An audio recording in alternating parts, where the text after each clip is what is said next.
Dear students, आज हम लोग आवेशों की गति के कारण उत्पन्न होने वाले चुंबकीय क्षेत्र के बारे में पढ़ेंगे। आइए सबसे पहले देखते हैं चुंबकीय क्षेत्र क्या है। किसी चुंबक के आसपास का वह क्षेत्र जिसमें रखी गई चुंबकीय सुई पर बल आघूर्ण कार्य करता है, जिसके कारण वह घूमकर एक निश्चित दिशा में ठहरती है, चुंबकीय क्षेत्र कहलाता है। चुंबकीय क्षेत्र आवेशों की गति अर्थात वैद्युत धारा के कारण उत्पन्न होता है। धारावाही चालक के कारण उत्पन्न चुंबकीय क्षेत्र के संबंध में बायो-सेवर्ट का नियम। बायो तथा सेवर्ट ने प्रयोगों के आधार पर बताया कि किसी धारावाही चालक के अल्प अवयव डेल्टा एल के कारण उससे आर दूरी पर स्थित किसी बिंदु पर चुंबकीय क्षेत्र की तीव्रता डेल्टा बी चालक में प्रवाहित धारा आई के अनुक्रमानुपाती होती है, अर्थात delta B proportional to I. चालक के अवयव डेल्टा एल के अनुक्रमानुपाती अर्थात delta B proportional to delta L. अवयव से उस बिंदु की दूरी आर के वर्ग के व्युत्क्रमानुपाती होती है, अतः delta B proportional to 1/r²। एवं अवयव की लंबाई डेल्टा एल एवं अवयव को उस बिंदु से मिलाने वाली रेखा के बीच बने कोण थीटा की ज्या अर्थात साइन के अनुक्रमानुपाती होती है। इसलिए delta B proportional to sine theta.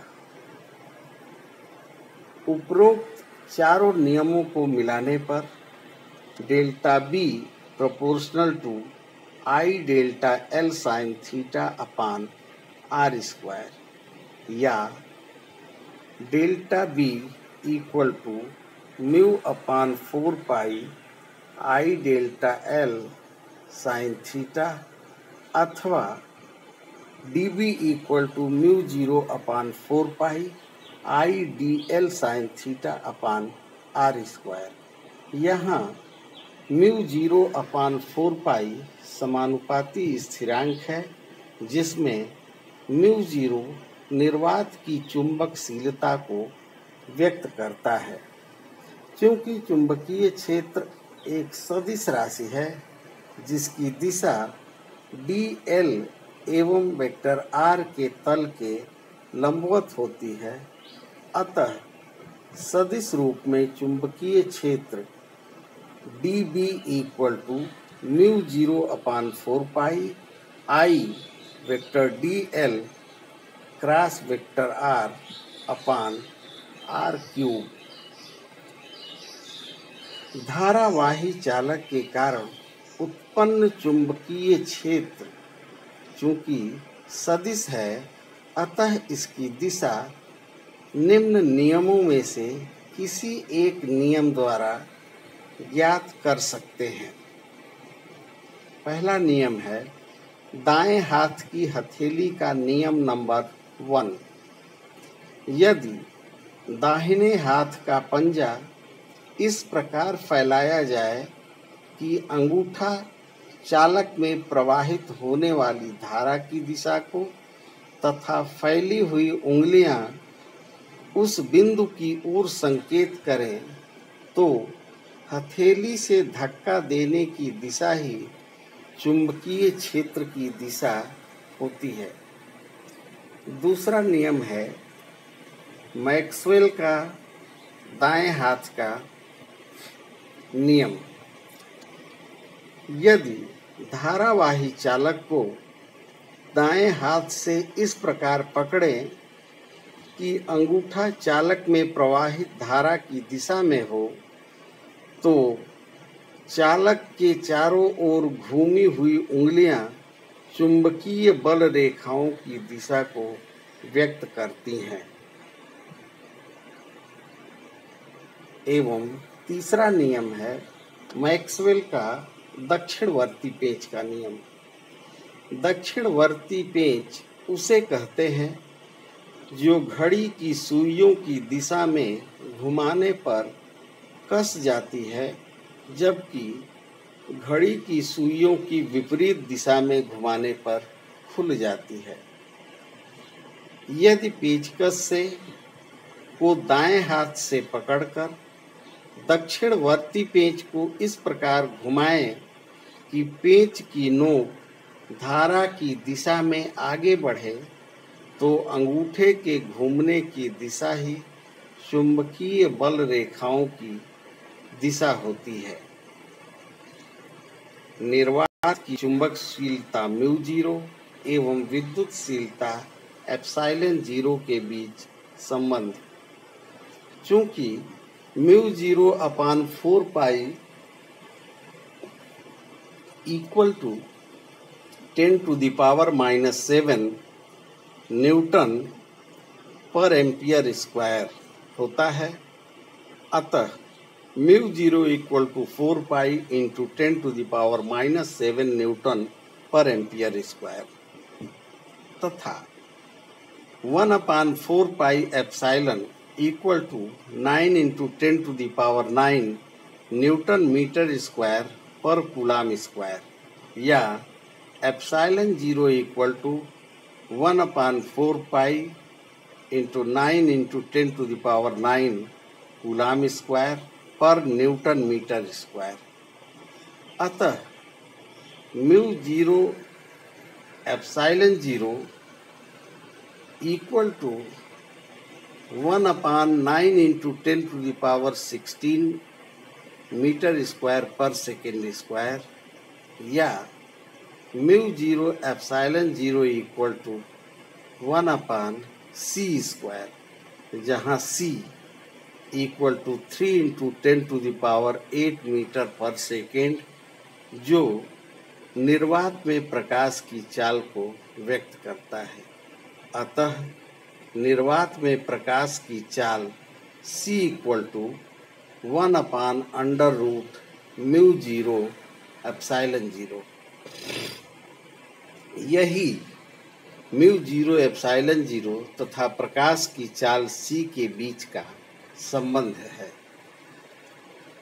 वृत्तीय धारावाही लूप अथवा कुंडली के केंद्र पर उत्पन्न चुंबकीय क्षेत्र।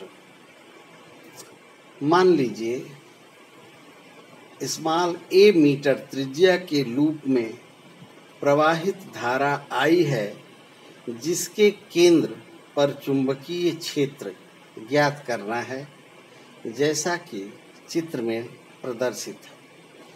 बायो-सेवर्ट के नियम से लूप की एक अल्प लंबाई डेल्टा L के कारण लूप के केंद्र O पर उत्पन्न चुंबकीय क्षेत्र delta B equal to μ0/4 pi IDL sin 90 degree upon A square या delta B equal to μ0/4 pi I delta L upon A square.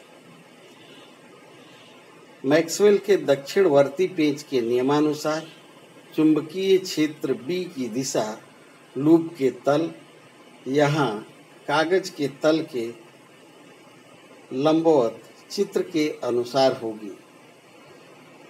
चूंकि लूप के सभी अल्पांशों के कारण चुंबकीय क्षेत्र की दिशा एक समान होगी, अतः संपूर्ण लूप के कारण केंद्र पर उत्पन्न चुंबकीय क्षेत्र B equal to sigma delta B होगा या sigma μ0/4 pi I delta L upon A square या B equal to μ0/4 pi I by A square into sigma delta L.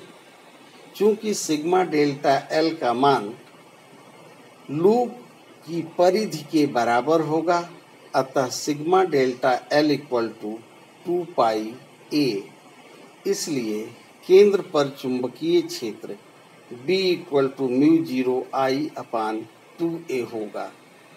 यदि इस लूप के स्थान पर तार के n फेरों वाली कुंडली ली जाए तो sigma delta L equal to n2πa होगा।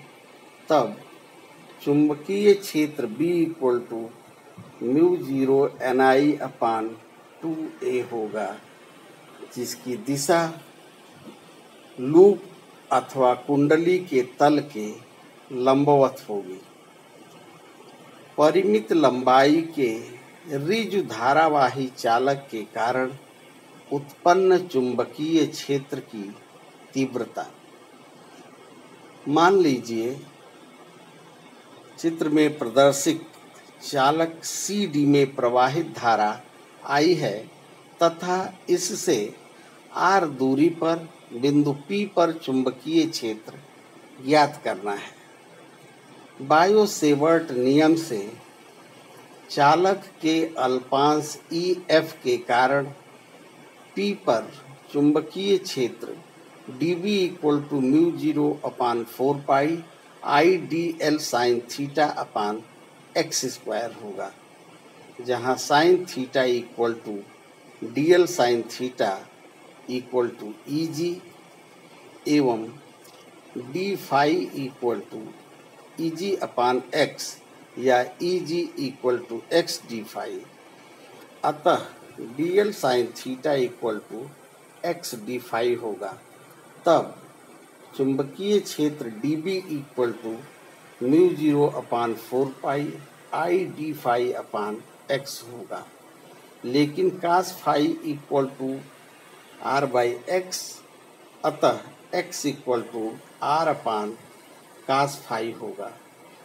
इस प्रकार समीकरणों 1 और 2 से dB equal to μ0/4πI cos phi d phi divided by r होगा। यदि MD एवं MC द्वारा बिंदु P पर अंतरित कोण φ2 एवं φ1 हो तो संपूर्ण चालक CD द्वारा बिंदु P पर चुंबकीय क्षेत्र dB B equal to dB समाकलन -φ1 से φ2 तक। इसको हल करने पर प्राप्त होता है B equal to μ0I/4πr into sine φ2 plus sine φ1। बिंदु P पर चुंबकीय क्षेत्र की दिशा दाएं हाथ की हथेली के नियम नंबर 1 के अनुसार होगी। विशेष परिस्थितियां: यदि चालक की लंबाई अनंत हो तो φ1 और φ2 दोनों का मान 90 अंश होगा। इस स्थिति में बिंदु P पर चुंबकीय क्षेत्र B equal to μ0I/4πr into 1+1 या B इक्वल टू μ0I/2πr होगा। इसी प्रकार यदि बिंदु P अत्यंत लंबे चालक के किसी एक सिरे, मान लीजिए D के पास हो, तो φ1 का मान 90 अंश एवं φ2 का मान 0 होगा। तब साइन φ2 0 हो जाएगा। अतः B इक्वल टू μ0I/4πr होगा। वृत्तीय धारावाही कुंडली की अक्ष पर चुंबकीय क्षेत्र। मान लीजिए A त्रिज्या की वृत्ताकार कुंडली जैसा कि इस चित्र में प्रदर्शित है में प्रवाहित होने वाली धारा I है, जिसकी अक्ष पर उसके केंद्र से x दूरी पर बिंदु P पर चुंबकीय क्षेत्र की तीव्रता ज्ञात करनी है। कुंडली के dl लंबाई के अल्पांश mn के कारण बिंदु P पर चुंबकीय क्षेत्र की तीव्रता dB = μ0/4 pi I dl sin 90/r² अर्थात dB = μ0/4 पाई I dl/r² होगा। dB की दिशा कागज के तल में चित्र के अनुसार होगी, जिसके अक्ष के अनुदिश घटक dB sin अल्फा एवं अक्ष से लंबवत घटक dB cos अल्फा है। mn के विकर्णतः अभिमुख घटक m'n के कारण बिंदु P पर चुंबकीय क्षेत्र चित्र के अनुसार dB' होगा, जो परिमाण में dB के बराबर एवं dB' के घटक भी चित्र के अनुसार होंगे, जिससे स्पष्ट है कि अक्ष के लंबवत घटक dB cos अल्फा परस्पर निरस्त हो जाते हैं, जबकि घटक dB sin अल्फा जुड़कर परिणामी चुंबकीय क्षेत्र उत्पन्न करते हैं। अतः अक्ष के अनुदिश परिणामी चुंबकीय क्षेत्र B = dB sin अल्फा होगा। अतः इसको हल करने पर प्राप्त होता है B = μ0 IA × 2 पाई n/4 पाई x² प्लस r² की घात 3/2 या B = μ0 NiA² divided by 2 × a² plus x² की घात 3/2 और इस चुंबकीय क्षेत्र की दिशा कुंडली की अक्ष के अनुदिश होती है। बच्चों, आज के लिए बस इतना ही। धन्यवाद।